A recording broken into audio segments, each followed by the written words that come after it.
сакав да напишам некаква историја за Македонија, немаше жена. Значи тоа беа додатни фактори кои подоцна пак направија и додатен притисок, бидејќи друго е ти да си тргнеш на планина и си одиш сам, а друго е кога ти ја носиш целата нација во себе, па сега чекај ако не успеам, значи колку луѓе ќе разочарам, па како тие ќе доживеат. Хубаво е човек да биде сам и да покјути, да се осами, но голема е разликата од тоа да се биде осамен и да се биде сам. Да се избере самотијата.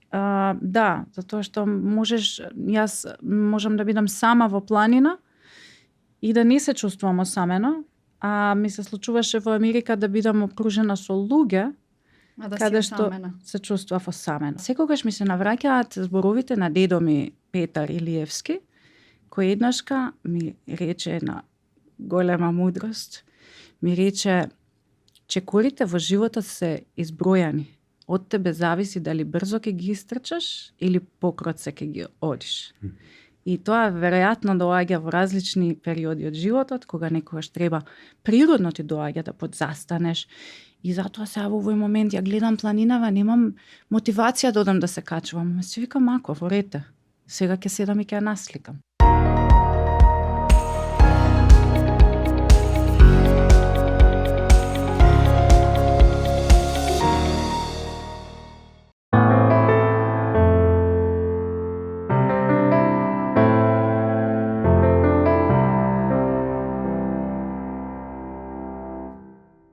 Добре дојдовте во новата епизода на Смисла, во која што ќе зборуваме за една многу интересна тема за амбицијата, за која што не поканивме теоретичар или психолог, туку една личност чиј што животен пат и стил и како сведочат за тоа колку амбицијата е една движечка сила во нашиот живот.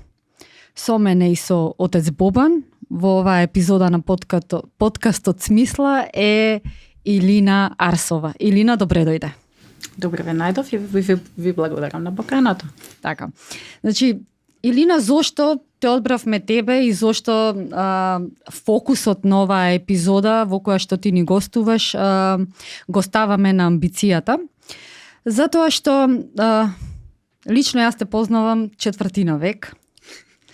Сме споделувале многу пати заеднички терен во спортската област, многу слични животни приказни, многу заеднички пријателства. Она што јавноста за тебе го знае дека освојуваш врвови, карпи и многу други нешта. Меѓутоа јас те познавам како еден емотивен фајтер, емотивен борец, каде што чинам дека се крие моторот за твојата амбиција. Она што во последно време ни е јасно е дека ги освои 7 највисоки точки на 7. Ги искачи. Како? Ги искачи. Ги искачи, да. Ништо не сум освоила. Ете, така, 7 ги искачи 7 највисоки точки на 7 континенти. Па, она што сакаме, ете така, да го започнеме, како разговор со тебе е што стои за таа амбиција? Дали може би само некоја обична желба за лично достигнување или пак нешто многу повеќе? Многу интересно прашање. Ти благодарам и за убавите зборови за најавата. Да, ете, првото нешто што го кажав уште додека зборуваше, не освојувам, не сметам дека јас нешто освојувам. Сум искачила некој врв, односно планината ми дозволила да застанам на врвот на неколку минути, секунди, како и да е, и после тоа безбедно да се симнам. Тоа е првата работа во оној, да речеме, историски наратив, историско потекло на планинарењето, дека мора нешто да се освои, па тоа биле претежно мажи и така натаму. Но од оваа гледна точка денеска, кога веќе имам истражувано автохтони популации кои живеат на планината, онаа спиритуална врска која имаат тие со планината, уште повеќе потврдуваат колку 10 години наназад се карам со медиумите да викаат искачи, а не освои. Бидејќи ние планината не можеме да освоиме, можеме евентуално нечие срце да освоиме или барем ако ништо друго собственото, а тоа е и патот кон амбицијата на некој начин. Сега, и тоа е меч со двеоштрици. Јас и во мојата книга, автобиографска книга Седумте, за која наскоро се надевам ќе можам да ве поканам на еден мал настан за незиното реиздание. И таму зборувам за амбицијата, дали ја гледаме како дали е наш пријател или непријател. Односно Да, бидејќи постои здрава и патолошка амбиција, да. Апсолутно, и сигурно и ќе стигнеме до таму. И сега, она што е моторот, она што мене барем ме движало, не значи дека за секој е тоа исто. Прво, ќе почнеме од онаа детска љубопитност. Што има таму, да се види. И ако се вратиме конкретно и за Монте Еверест, уште во 1922 година, 23 година, кога го прашале Мелори, кој е еден од пионерите кој за жал погинува пред самиот врв, го прашуваат зошто толку сака да оди да се искачи на Монте Еверест, затоа што е таму, затоа што постои. Значи не треба некоја друга причина, него има нешто таму што треба да се искачи, да се види што има можеби позади и така натаму. Значи таа љубопитност, она секому му посакувам да ја задржи, да ја изгради, да ја рани, да ја храни, да ја расте таа љубопитност во себе, бидејќи таа за мене е многу битна. Да, таа љубопитност може да биде само чисто да дознам што има таму или како мириса тоа цвеќе, но може да биде чекај, сопствените граници до каде одат. Заради љубопитност. Физичките граници до каде одат. Заради љубопитност. Не заради надпревара. Еве јас, како што кажа, ние се знаеме од спортските води и така натаму, мислам дека никогаш не сум била нешто многу компетитивна, додам да се надпреварувам со други луѓе, но кога станува збор за планинарење, за искачување карпи, за некој момент кај што ние сме во природа и кај при тоа можеш да си ги предизвикуваш сопствените граници, да видиш колку далеко можеш да стигнеш, или интелектуалните граници, сега метафорично и преку докторските студии, тоа е едно многу убаво чувство. Тоа секогаш мене ми давало мотивација, дури и кога ми било најтешко. Како што кажав, сега некогаш пак им завидувам на луѓето кои имаат знаење, се интелигентни, но можеби не инвестирале во образование, бидејќи тоа не ги интересира, се одлучиле на некој поинаков живот. Некогаш навистина не дека им завидувам, но се восхитувам на тие луѓе. Како и јас би сакала така некогаш, но едноставно амбициите не ме оставаат на мира и одам понатака и не секогаш сум мотивирана и тоа е најтешко кога луѓето ќе ти кажат дека јас сум била нечија инспирација, а мене во моментот ми фали инспирација. Тогаш што? Тогаш дисциплина. Тогаш секогаш победува дисциплината. Дали за учење, за читање, за пишување, за сликање или за спортување, тоа нешто се учи. Веројатно сознанието дека токму тој притисок кој што така конструктивен притисок кој што си го правиш на себе во такви моменти кога немаш мотивација, во смисла што ќе ти донесе тоа принудување е клучно за да се помрднеш од Па и исто така и поставување на цели, визуализација. Значи кај мене мислам дека една комплетната личност моја доаѓа и од уметничкиот дел, сега поскоро и од овој научниот, рече немаме теоретичари, ама може некој што сака да стане теоретичар или напад натаму. Границата е тенка, затоа што претходно реков, некогаш се воодушевувам на луѓе кои можеби побавно би сакале да го живеат животот, од друга страна па тоа станува и малце може и да излезе од контрола, премногу да те заведе и да те воведе во комфорт зоната, затоа после тоа е многу тешко.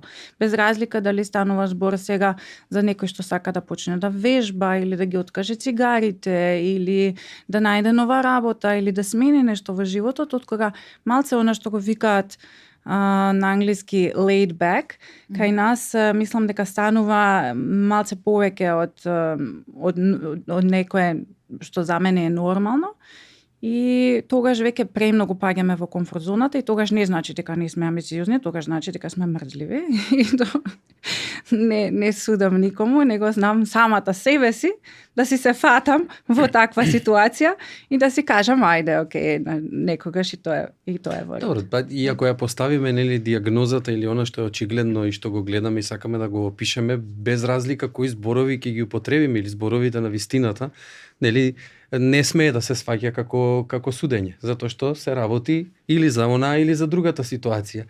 Или нели имаш нешто што те движи и сакаш да се трудиш, или си мрзлив и не сакаш ништо да правиш во животот. И сега нели мораме да ги опишуваме состојбите онакви какви што се, без разлика да бидеме внимателни за тоа нели дали некој ќе не осуди. Не, така е. Битно е човек да е свесен за тоа и да преземе одговорност. Дека не ни се сите криви околу нас, дека не е цел свет против мене свртен, него сами сме одговорни. Поентата ми беше точно, но колку што е битно и некогаш и да слушнеме од другата страна, нешто што ќе не поттикне и можеби ќе не растрепири, ќе рече чекај стварно ова јас не го размислував вака. Така што нели ова што го упатуваме ние во оваа емисија, дури и тоа, ако кажеме дека кога нема некоја амбиција, нема нешто што го движи, е мрзливост, можеби за некого ќе биде поттик да рече и стварно сум мрзлив, дај да се потрудам малку. Но исто така е битно да знае секој дека тоа може да се смени. Сето тоа е привремено, тоа се наши лични интерпретации. Еве јас во моментов живеам еден многу побавен живот од оној што сум била јас пред 3-4 години, кога сум била постојана по експедиции и така натаму. Тешко ли е да се навикнете? Па да, ама секогаш ми се навраќаат зборовите на дедо ми Петар Илиевски, кој еднашка ми рече една голема мудрост, ми рече чекорите во животот се избројани. Од тебе зависи дали брзо ќе ги истрчаш или покроце ќе ги одиш. И тоа веројатно доаѓа во различни периоди од животот, кога некогаш треба природно ти доаѓа да подзастанеш. И затоа сега во овој момент ја гледам планинава, немам мотивација да одам да се качувам. Се викам ако во рете.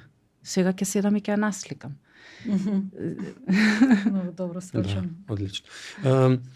Ете, го спомнавте нели тој концепт на адаптација, на прилагодување кон сето она кое што ни го нуди животот во даден момент, нели, таа наша флексибилност колку е потребна, би рекол можеби како некоја одлика која што сите треба да ја имаме. Ама јас интересно во оној концепт кој што го нудите вие, ете планината, ете сега например вашата фокусираност во научните води и така натаму, како сегде да се доловува тој пристап на некаква си самотија, нели? И двете нешта, сега не дека планинарењето е секогаш самотно, ама сепак човекот, иако е можеби со заедница планинари, како сам да учествува во сето тоа, ете научната дејност исто така, дали секогаш повеќе ве привлекува тоа, сами да ги правите работите? Не. Мислам дека и тоа се менува. Јас сум многу социјален човек, значи, еве, последните години работам со туризам, па знаело, значи, во сред сезона, кога најмногу работа имаш, ти да затвориш, да не те интересира тоа и да земаш да си поканиш пријатели чисто за душа, што се вика. Учам на по, како се вика тој, соло живот, особено после Америка, бидејќи таму немав избор. Односно, веќе кога стигнав таму.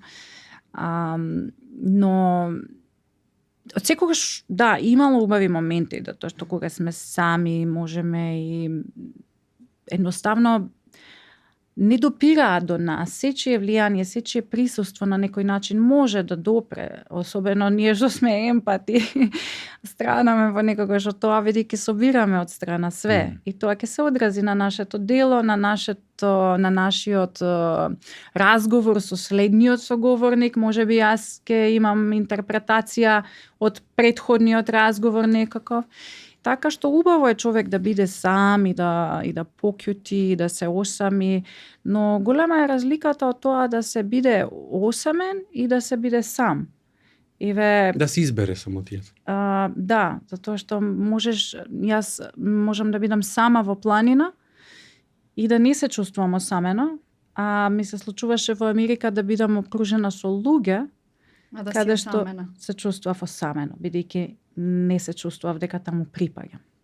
И дури татко ми кога сакаше да ме мотивира, ке ми каже, ајде сега замисли се дека си на планина сама. И не беше баш лесно, ама сепак таков совет помага. Илино, во контекст на ова зборуваме нели за овие емотивни аспекти, дали на патот да стасаш до одредена цел која што си ја поставила, се случило постигнувајќи ја целта да се чувствуваш празно и колку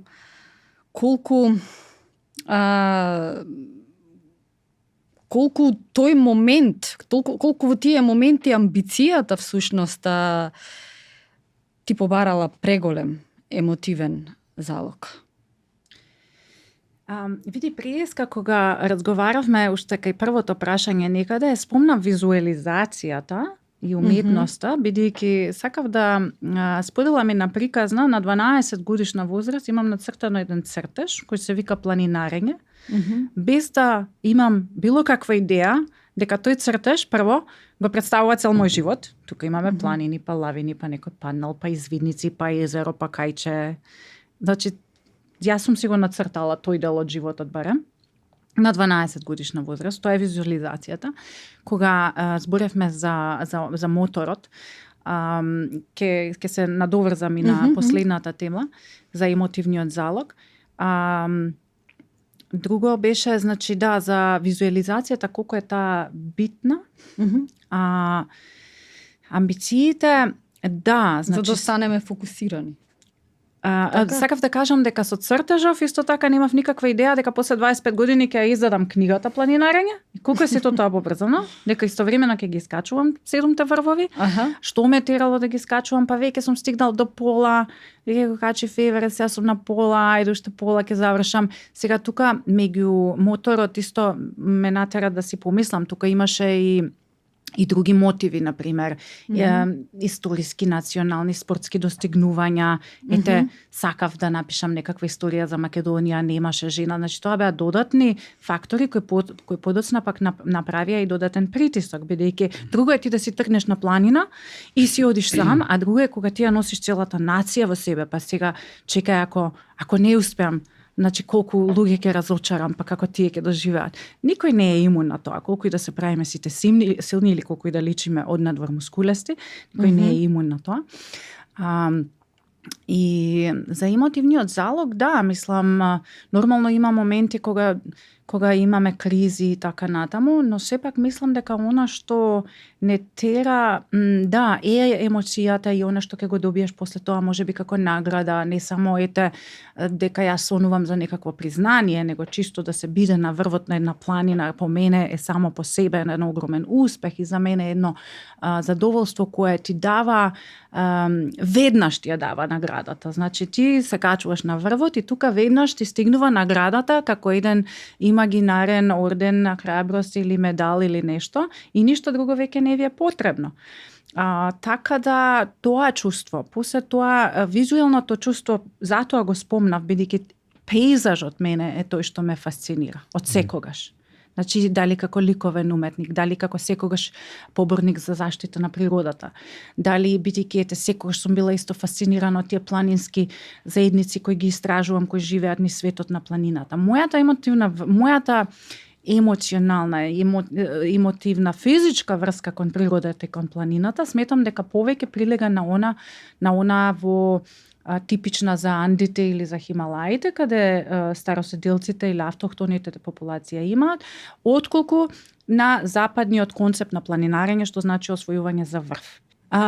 Повеќе е тоа прашањето, што потоа? Често пати доаѓа на крајот, за да го завршиме, малце се расплинив, ама ќе се навратам на прашањето.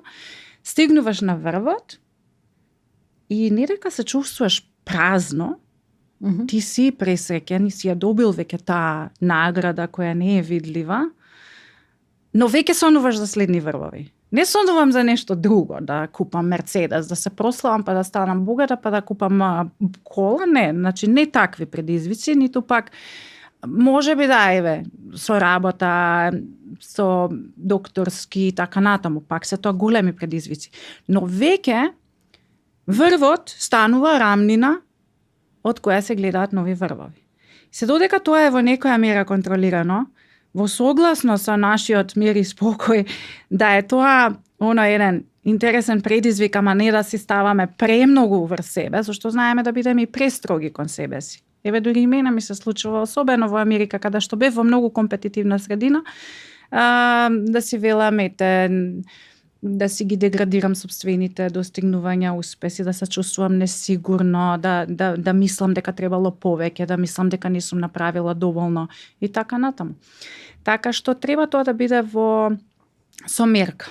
Со мерка. Убаво е да сонуваме и повисоко и колку можеме и така натаму, но сепак да биде тоа со мерка и да биде по мене етички е многу битно. Да не газиме преку други, ниту пак природата да не ја загрозуваме со нашата активност. Додека сме овде, ја најавивте нели перспективата на тоа да бидеме скромни можеби во амбицијата, така? Но колку треба да бидеме, да го сватиме и неуспехот некогаш или да го примиме како реалност? Тоа е многу битно, да, тоа е многу битно. Што е неуспех прво? Дали е неуспех да не се качам на врвот? Според мене не. Финалната дестинација, главната дестинација е да се вратиме дома. Така, значи не треба да не биде фиксацијата на нешто? Јас дури кажувам, врвот е само половина пат од целта. Ние треба и да се симнеме и да стигнеме дома. Според мене, еве, тоа допрва сакам да го истражувам како различни општества дефинираат што е успех, а што е неуспех. Многу интересни содржини сум наишла досега на нашиве простори. Споделете нешто. Како, например, па не можам да тврдам се уште, пошто сум во рана фаза, но колку што знам и вака чисто информативно, дека словенците, например, ќе речат во таа и таа година, таа експедиција успешно се искачи до таа и таа висина. А за истата случка кај нас, например, ќе кажеме, ќе се интерпретира... Стигна до половина. Не успеа да се качи на врвот. Значи, тоа е главниот момент како ние доживуваме успех, како ние ги потекнуваме тие планинари кои може одат, сепак животот си го даваат за таа национална припадност, да го покажат знамето на врвот и така натаму, и како после тоа општеството тоа го доживува, го критикува или го наградува. Тоа е... Исто така, значи не е неуспех да не се качиме на врвот. Мене ми се случило неколку пати, па на првата планина од која се имам откажано со солзи е Пелистер во зимски услови во 2002 година, за нова година. Со солзи надоле си одев. Па тоа беше страшен неуспех за мене. Од оваа перспектива сега ќе кажам дека не е неуспех. Битно е да сме живи и здрави.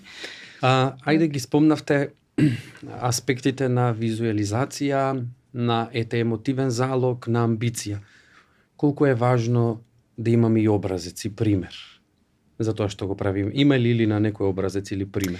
И тоа беше проблемот кај нас. Например, ако гледам јас сега некои планинарки од Алпите и качувачки на што качувале карпи во светот, уште повеќе ќе се фрустрирам и ќе се ставам себе си во позиција на жртва, па и ја да се родев у Шамони, можеби и јас ќе качував така или вака. Нема да ја прифатиш реалноста на своето потекло, на своето место во светот и како таму можеш ти нешто да направиш и да изградиш, да се огледаш, да осознаеш, да пораснеш, да освестиш.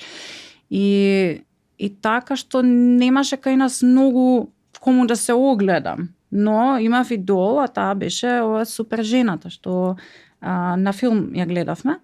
Супер девојка и она беше исто така мускулеста и симпатична, ама најмногу дека леташе, ми се допаѓаше тоа што леташе и затоа што беше она многу добра, нели, каин, како викаме, беше борец за правда. Одеше им помагаше. И јас, како 5-годишно девојче, се заклучев у купатило и скокав од машината за перење. Ставаше ли наметка на тоа? Немав наметка, ама имам цртеж, исто така го имам илустрирано се во ова, дури во една книга отида. И јас скокав од машината за перење и си мислев дека ќе полетам со многу јака зен концентрација на 5-6 години, колку можам да знам за сите тие работи. и додека не почна да лупаат, да се кршат ствари, па да дојдат моите да ме проверат, да видат што се случува. Сега, што е интересно, навистина летав после тоа, со параглайдер, и навистина луѓето ме нарекуваа супер жена, така што мислам дека до таму некаде ја исполнив мојата улога. Да, го следам мојот идол. Сега, од денешна перспектива, имам и повеќе луѓе, фигури ни светот, небитно мажи, жени, кои нешто направиле во одредено поле кое ме инспирира, фасцинира. Но тоа беше, да, тоа сакав да го кажам во однос на визуализација. Дали тоа ти одговори на прашањето? Да, мислев не само нели конкретно за дејноста со која што нели сте и емотивно и на секој начин окупирани, туку во вашиот цевкупен живот некој образец кој што можеби не е, или пример кој што можеби не бил планинар, така, но во вас направил капацитет кој што ќе го употребите и на различни дејности. Па да, тоа е интересно. Добро, исто така сакам да се надоврзам, тоа што го кажав јас, очигледно сум имала некој нереален, нели? Да, за реален. Да, за реален сигурно, да почнам од мојата фамилија, мојот дедо, па си вилам 1/3 од неговата мудрост. Но и тоа се убави модели. Но исто така тие идоли што си ги ствараме некогаш знаат да бидат и да имаат и како се викаат, и негативен ефект. Бидејќи ние почнуваме да се споредуваме со некој, од таму и тргна мојата приказна. Значи, зависно дали ние ќе имаме некој човек, фигура која ни служи за инспирација, или ќе почне да ни ствара притисок, па со нив да се споредуваме. И например, тоа ми се случи во Америка и никому не го препорачувам. Мислам дека Теодор Рузвелт ли беше кој вика comparison is a thief of joy. Значи, споредувањето е крадец на радоста. Ние додека се споредуваме со некој, по кој критериум се споредуваме? Јас се споредував по тоа што некој напишал повеќе трудови од мене. Без да земам во предвид дека сум била на 7 континенти, сум искачала 7 врвови, сум направила 20 изложби низ светот, сум издала 2-3 книги и така натаму. Значи, јас имам еден критериум во кој јас во моментот се уште учам, и земам некој друг кој е подобар од мене, и тука сега тоа отвара веќе простор за мене да се вознемирувам или да ми предизвика анксиозност и така натаму. Така што треба да го земеме позитивниот. Сега тие работи се поврзани, затоа што ако вие сте исполнети во животот со она што го правите, со вашите лични избори, тогаш вие ќе може да се радувате на тугиот успех. А доколку јас сум влегла во комфорт зоната дотолку што мојата амбиција не е веќе амбиција, него преминала во некоја пасивност или индиферентност, или да речеме ајде и мрза, тогаш јас нема да се радувам на тугиот успех, туку ќе завидам. Да, ќе пречи. Бидејќи јас таму не сум стигнала. Така што зависи од која перспектива гледаме и како тие фигури нам ни служат.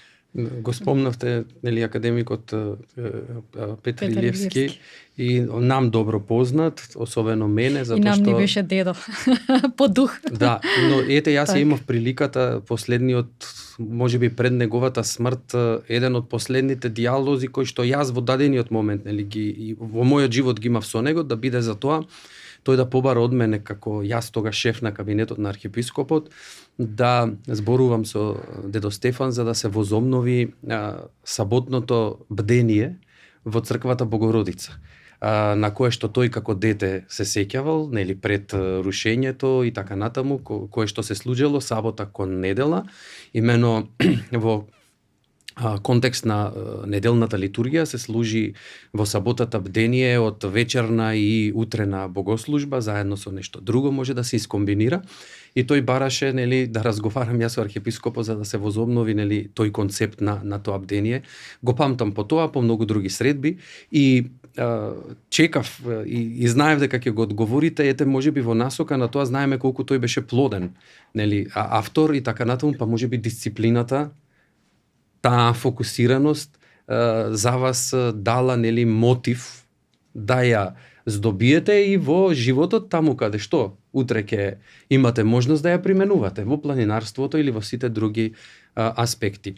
Уште нешто тука, една дигресија, само ги спомнавте, нели, оние начини на кои што девојчињата од нашето детство се дотерува самите себе си, сега имаат се достапно. Па на тему или не знам кај ќе се нарачаат разни перики. Јас тогаш нам става некои панталони или хеланки за да би пешкери, за да видат како долга коса. Сакам да кажам, ете тоа, таа инвентивност како повеќе се пројавува кога нешто не е толку достапно и го нема, нели, тој уметнички би рекол моментум кај личноста, отколку кога се ти е достапно, па бираш од тоа се што ти е, па секој може да биде уметник. Па тоа води и кон скромноста која што ја спомна отец Бубан претходно за планините. За тоа што не дали ќе бидеме ние скромни во амбициите или ќе бидеме скромни во животот, сепак тоа се може би две различни работи, но дека планината нам не учи на скромност, тоа е дефинитивно барем кај мене. Значи вие, односно сите луѓе денешно време што живеат во цивилизација и имаат контролирани услови на температура, неограничена струја, нели, топла вода и така натаму, фрижидер помалку повеќе колку бил полн или не, некоја сме на планина, го немаме тоа, немаме ништо од тоа. Значи ние добро, и тоа пак ме навраќа на детството, кога сум умела да се израдувам на една пчеличка, на една бубамара, на едно цвеќенце. Истото тоа се случува во планината. Вие кога ќе се симнете од некоја висина на базниот камп во некакви најбазични услови, топло какао, некој прашак какао, мислам тоа веројатно тука не би се ни напиле од тој пијалок, но тамо толку ќе ви дојде тоа сладко само за тоа што го немаме. И учиме на вредности кои се посуштествени според мене, односно вредности кои се поблиску до природата. Проблемот што го гледам јас во денешното општество, не само кај нас, него и во целиот свет, е таа апатија што доаѓа кај народот. А таа апатија доаѓа затоа што ние сме исто така и премногу оддалечени веќе од природата. Ние сакаме да експлоатираме природата, но не сакаме да ги признаеме нејзините вредности и дека животот кој ние го живееме потекнува токму од природата. Ова што го говорите многу прецизно се поклопува со онаа светоотечка, би рекол, максима, кога ние во црквата велиме дека природата и со животот на човекот како круна и како господар на природата од аспект на домаќин лук, а не на оној кој што ќе експлоатира, е всушност природната средина во која што човекот треба да живее и да го поминува секојдневието. И дури еднаш рече нешто многу паметно што го слушнав и така се замислив, но потоа ми се потврди како концепт. Нели, кога работиш бавча или неколку квадрати дома, колку е таа природна состојба на човекот со созданието, со земјата, колку сето тоа го облагородува, го смирува, го инспирира и така натаму. Апсолутно. И сите го препорачуваат тоа, особено сега пошто уче во таа насока на здрави навики, нели, спорт во општество, но исто така меѓу другите теми имаше и здраво старење. Сите и пракси, теории препорачуваат грижа кон нештото, грижа кон почвата, кон цвеќињата. Особено сите препорачуваат градинарски активности каде човек може да има контакт, физички контакт. Веројатно тоа е одговорот на екранизацијата. Илина, пред да преминиме на една друга тема, би сакала уште нешто да те прашам околу темата на која што дискутираме. Каде, во смисла на амбицијата, завршува личната желба за достигнување, а каде почнува одговорноста кон заедницата? Па, мислам дека чинам дека ти си колективен актер, значи никогаш не си се задоволила со успесите само за самата себе. Туку секој пат правиш нешто кое што треба, нели, да ја опфати и пошироката. Не можам да кажам кое доаѓа прво, а кое доаѓа следно, односно мислам дека тие две и се неразделни. Еве, ако ќе се навратам на моето детство, нас не биле всадени од дома и од средината, не биле всадени тие хумани вредности, да се грижиме за природата, да станам јас крводарител на 15 годишна возраст, да одам во Црвен крст, да волонтирам, да бидам волонтер, да придонесам кон некакво општествено добро. Тоа е нешто што сметам дека секој еден поединец на планетава треба да го искуси, за да знае што е таа колективна свест, кој е тој колективен идентитет и како секој еден од нас може да придонесе кон социјални промени или општествени промени. Така што не можам да кажам дали едното настапува после другото или тие две се врзуваат едно со друго, затоа што сметам дека приправењето на нешто што е повеќе од да си учиниме самите на себе, туку правиме добро за некого, за општеството или за некој повеќе од самите нас, тоа веќе поттикнува состојба на онаа слична состојба што ја имам јас на планината, на благодарност, а тоа се некои основни компоненти за човек да се чувствува среќен. И оттаму веќе кога ти си помогнал на некому, на нешто да биде подобро, па некој ќе ти се заблагодари, тоа е повторно таа награда што ти веднаш ја добиваш, како кога сме биле на врв. Допамин, може ќе го наречат луѓето што истражуваат хормони и така натаму. Во мојот случај доаѓа од повеќе аспекти, и не само кога сме срекни добиваме награда, туку дури и кога сме во болка и го правиме тој емотивен залог, и тогаш добиваме некаква награда за тоа што сме биле истрајни и така натаму. Но во тој момент ние имаме и повеќе самочувствие за да посегнеме и кон нашите лични амбиции. Така што тие две се неразделни. Мислам дека колку повеќе даваме на заедницата, толку повеќе за возврат добиваме енергија која може да биде една движечка сила за и ние понатаму да правиме. И една од причините токму на тоа прашање, Ефимија, е кога заминав во Америка, кога го донесов тој избор, добро ја добив и понудата да бидам таму на стипендија. Една од причините беше таа, да, тоа ми беше следното прашање, така што слободно. Значи, што те мотивираше дека јас овдека сум потребна на заедницата, затоа што ми пишуваа многу луѓе дека сум ги инспирирала, дека сум ги мотивирала и така натаму. И сега од денешна гледна точка не знам и тоа дали така би го кажала, бидејќи тоа малце нескромно звучи, ама моментот да одам на улица и да ме сретнат луѓе не еднаш повеќе пати да ми кажат или на многу ни е мило да се запознаеме, ова е нашата кирка, ја крстивме по тебе. Например, тоа за мене не беше само чест, но беше и одговорност. И сега, ако јас повторно сакам да дадам на таа заедница, а немам веќе што да дадам, значи јас морам да растам за јас да можам пак да дадам. И некако на тој начин тоа се како врзани садови, сакав и јас да сознам повеќе, да научам повеќе, да се предизвикам. Интелектуалните граници можеме да ги поттекнам, не толку колку физичките како што било во планината, постојано таа љубопитност уште од детството, за да на крајот можеш да научиш и имаш ново што да споделиш. Так. Ајде ли не сакајќи нели да не предизвикувајќи ве да говорите толку лично, идејата ми е друго. Ете, бевте Америка, се вративте. Од денешна перспектива нема да зборуваме за тоа што мислите сега, дали требаше, дали не требаше и така натаму, туку зборувам за следново. Колку пати кога ќе се сочиме во животот со нешто што сме го направиле, а потоа имаме некоја дилема, дали требало или не треба да го направиме, како со тоа? И тоа не знам дали е исправно, но да речеме, јас не зажалив што сум отишла. Сметам дека тоа беше прекрасно искуство. Тоа што може... дали зажаливте што не останавте?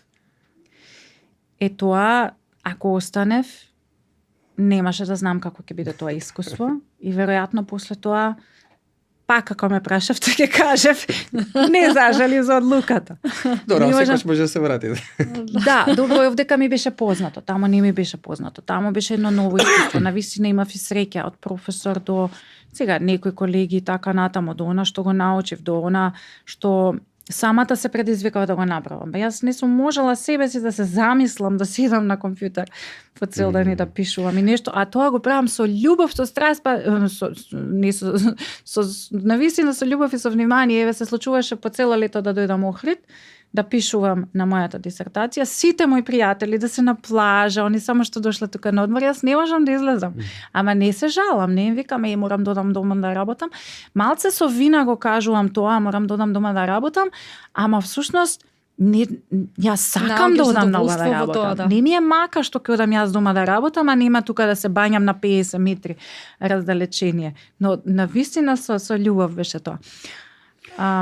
Не е логички нели да се зборува за нешто сега. Одењето прекрасно искуство беше, извини што да, не. Мислам дека само можеби тајмингот да беше, можеби да бе сепак малку порано или пак да не оди човек сам, да може да отиде со фамилија, со партнер, тогаш ќе беше поинакво искуството, да се иде сам во овој период од животот и да се учат нови работи допрва, навистина беше предизвик, но јас сакам предизвици, така што извини што те прекинав повеќе. Дека ние секогаш нели зборуваме од како нештото ќе помине, па зборуваме што како беше, што ќе беше. Така.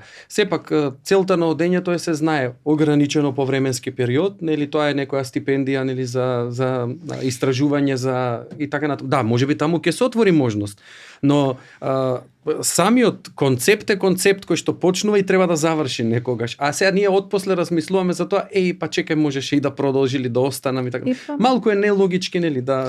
Да, па сите психолози кажуваат дека треба да се фокусира човек на сегашноста, да бидеме присутни во сегашниот момент. Сега знам дека и тоа ние тоа го тврдиме. Вие тоа го тврдите најдобро. Еве сега да отидеш во кафич, сите деца на телефон ќе видат, ќе гледаат приказни или за еднината или од минатото, нема дефинитивно да бидат присутни во сегашноста. Но тоа е чисто како порака за луѓе кои често си ги преиспитуваат одлуките, дали добро направив, дали и јас сум има за некои работи кои можеби сум зажалила, но најубаво е кога човек си помисли, окей, таму сум кај што треба да сум. Ако нешто не излегло, можеби не било за мене, ако ништо друго, така малце како утеха сето тоа доаѓа за да си се помири човек со одлуките. Можеби и тоа е вистинскиот начин за преобразба, можеби на тој емотивен набој во дадениот момент. Ова со минатото и днината ми даде на прекрасна прилика да го спомнам она кое што и во нашиот контекст црковниот се кажува, вели оној кој што размислува за минатото, тогаш е лесно подводлив на депресија. Тој кој што размислува за иднината е лесно подводлив на анксиозност. А вика, ние сме за сега и овде. Бидејќи ова ме наведе, што го говоревте предходно на следното прашање кое што сакав да го поставам, па некако природно си дојде околу амбицијата и жртвата. Колку добра, значи да си факам белешки треба да.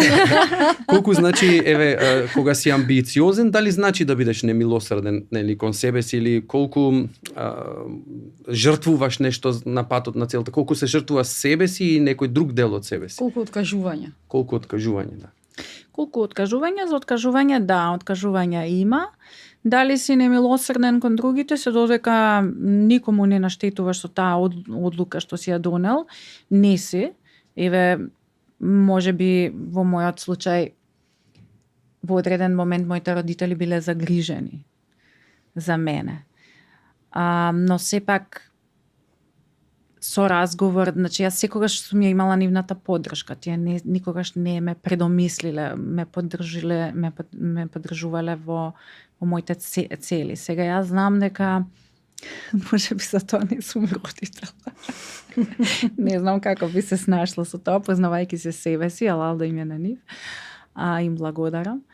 Ама еве можеби како кажа, кој збор го потреби, дали себе...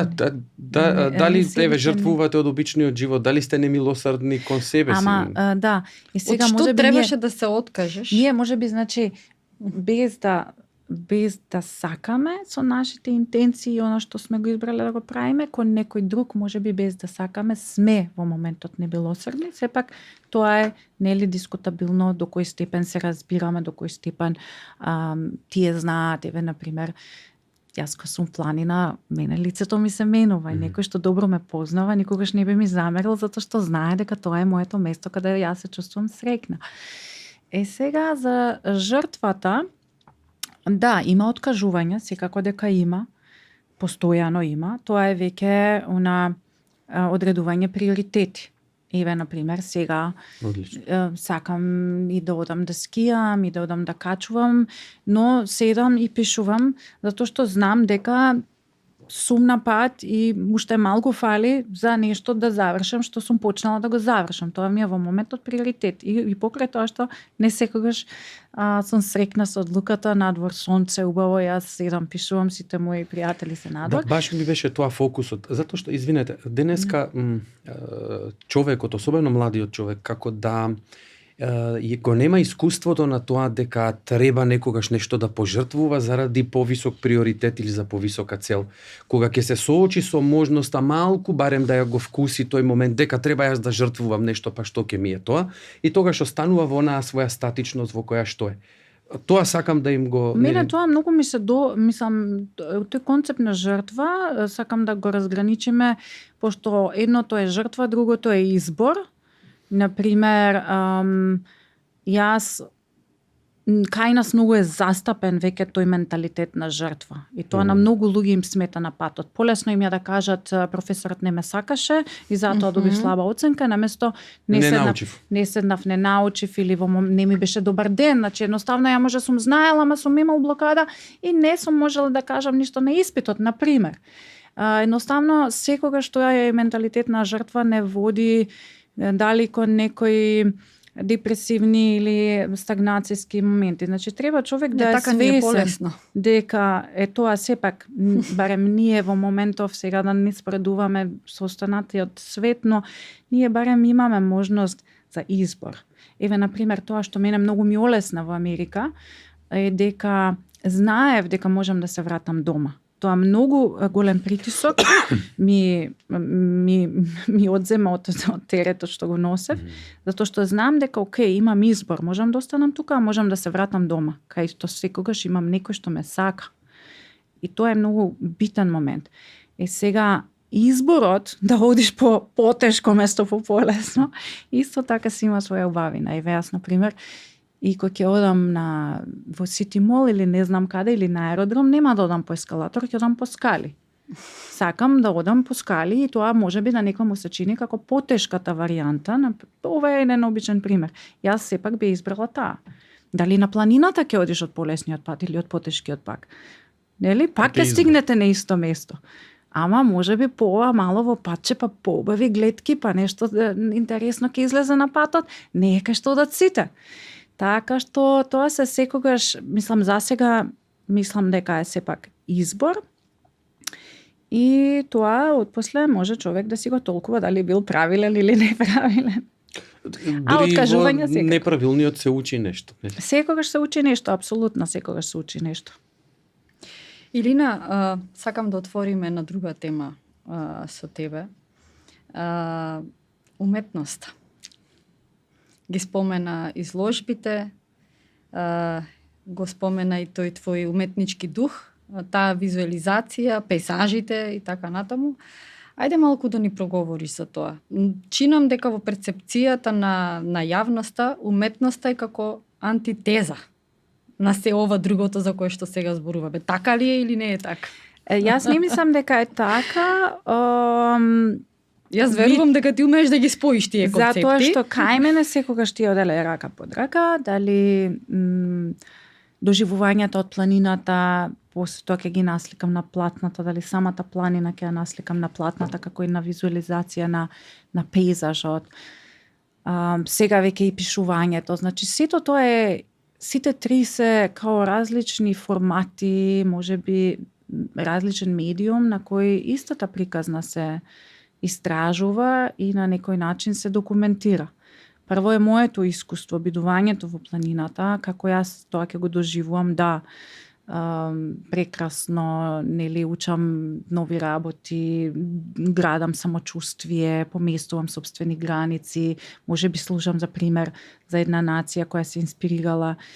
Но после тоа, како да не е тука завршена планината. А и тоа историски го кажуваат луѓе кои пишувале на темава, дека приказната на планинарот не е завршена додека таа не се раскаже.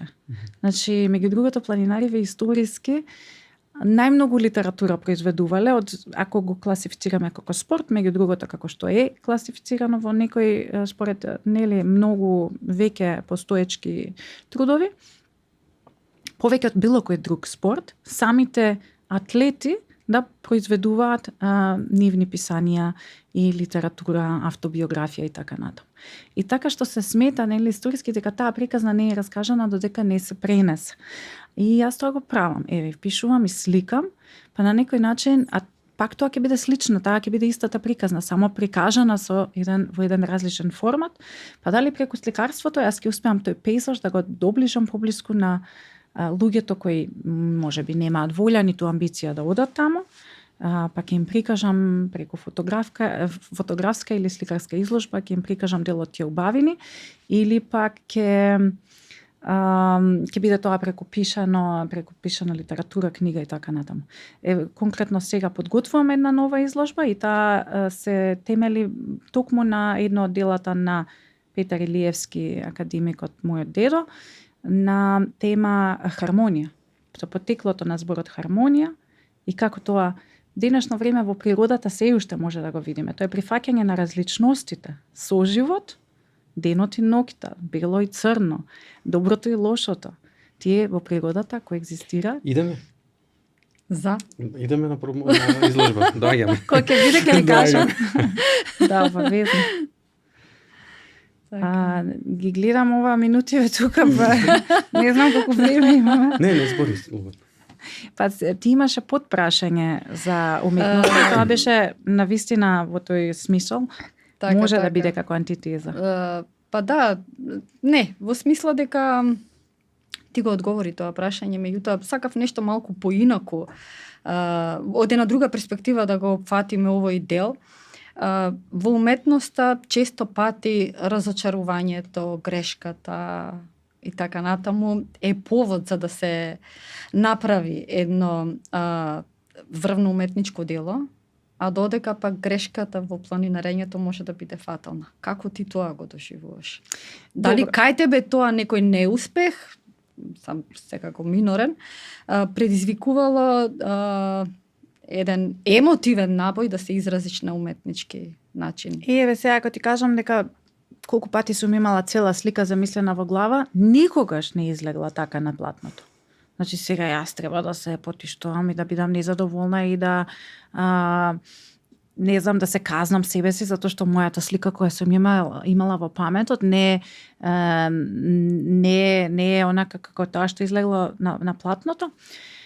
Тоа е убавината за уметноста, да, во однос на тоа грешките на планина, одлуките на планина се малку и правилата, да речеме, во планина се малку построги, малку повеќе построги, отколку оние во уметноста, можеби затоа што и самите услови, нели, изложени сме на сурова средина, каде што ние немаме допир до цивилизација, немаме допир до безбедност, па некои 3-4 дена можеби сме оддалечени од било каква безбедна средина. Од друга страна, уметноста, она што е слично на планинарењето со уметноста, без разлика на крај што ќе биде производот на платното, јас ќе седнам на белото платно, дали сум била мотивирана или не сум била мотивирана, без разлика на Ликовна академија, професорот Душан Перчинков ми се чини ни кажуваше, нема ти сега да седиш, може и да беше некој другите професори, небитно, нема вика да седиш ти пред платното и да чекаш да ти дојде инспирација. Седнуваш на платното, бело платно и почнуваш да работиш. Сега, што произлегува од тука? Тие после 1 сат, после половина сат, после 2 сати имаме некаков производ. Дали е добар или лош, после тоа можеме да бидеме критични, самокритични, да направиме изложба па да чуеме критика од другите. Сепак ние имаме еден производ кој ние сме го створиле со нашите раце и тоа е еднаква награда која добиваме исто како кога сме се качиле на врвот. Значи во моментот ние тука нешто сме завршиле, сме искачиле, сме освоиле како и да било, овде сме ја насликале сликата, ни се допаѓа, не ни се допаѓа, сепак сме ја створиле. Наша е и тука се чувствуваме ние продуктивно. За разлика од овие две, Мено овие две ми одат ептен рака под рака, уметноста и планините, за разлика од нив, активизмот, кој е исто така голем дел од мојот живот, и сега и пишувањето, не се такви. Со денови, со години правиш нешто, не го гледаш резултатот. Не го гледаш плодот да го набереш да се засладиш. Може после 30 години, може после 2-3 години ќе се објави делото. Па ајде ќе ти стине некоја, како се вика, ретроактивна награда или задоволство, да речеме, дека сме го направиле тоа. А активизмот, па тоа се години, 20-30 години може да земат, за да се смени нешто во една во менталниот склоп на едно општество. Така што тие се многу неблагодарни работи. Таму работиш и не добиваш никаква награда, никаков успех, не си го гледаш, немаш ништо пипливо. Додека кај другиве пак имаш некаква. И сега тоа те мотивира, другото не те мотивира, те демотивира, така да кога се заедно си помагаат за јас да можам на толку полења истовремено да бидам активна. Так. Илина, ако треба да се насликаш себе си, односно твојата амбиција денес, како тоа би изгледало? Мојата амбиција денес? Со кои бои, како? Денес не е многу добар, мислам добро сега, зависи што е добар, нели, ако си го прифаја. Не мора денес, може и може пошироко. Да, мислам, веројатно не сум сама, но сигурно секој од нас некој пат се буди со она што вика самочувствието до плафон, а некои денови си го бараме под чергиче.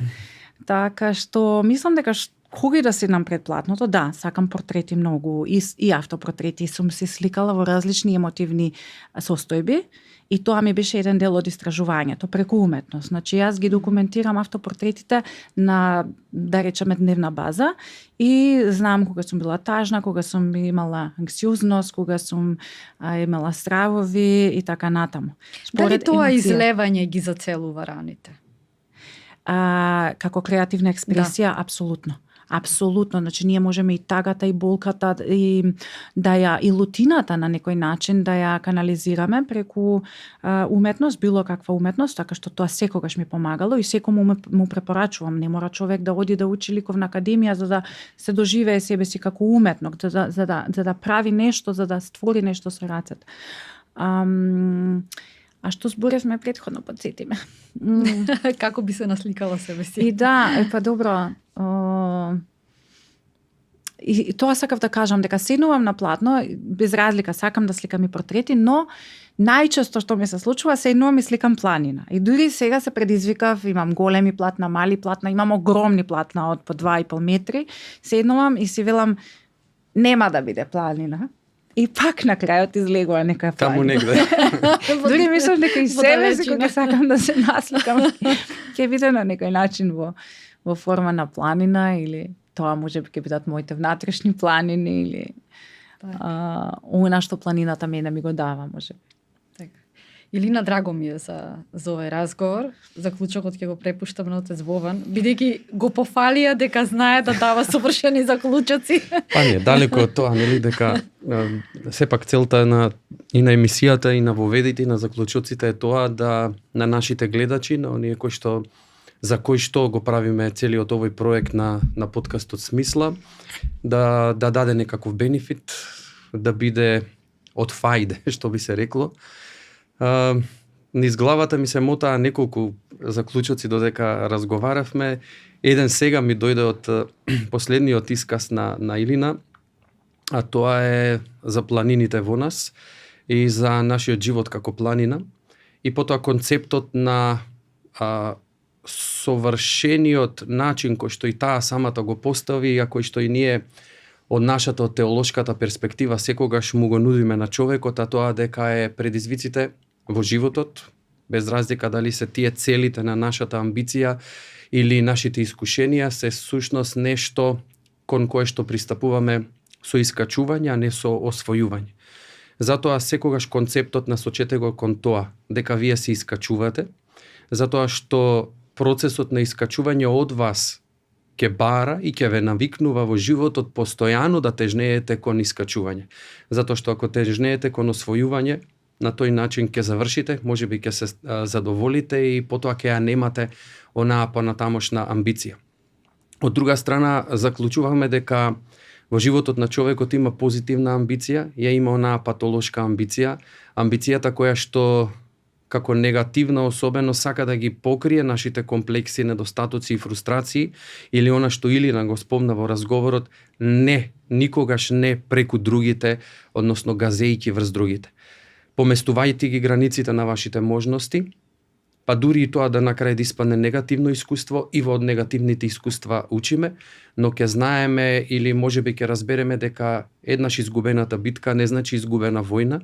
Можеби нема да се вратиме повторно на тоа поприште во животот, но не значи дека нема да бидеме побогати за уште едно следно искуство. Ви благодарам за вниманието. Следете ни понатаму. Сестра Ефимија ќе го каже зборот, последувајте не. И кликнете на subscribe. Секогаш ќе го промашувам, затоа кон не изе само се свртам со ова. И благодариме на Илина за инспиративниот разговор и се надевам дека нешто ново поттикнавме во вас и дека нешто ново ви понудивме. До следното гледање.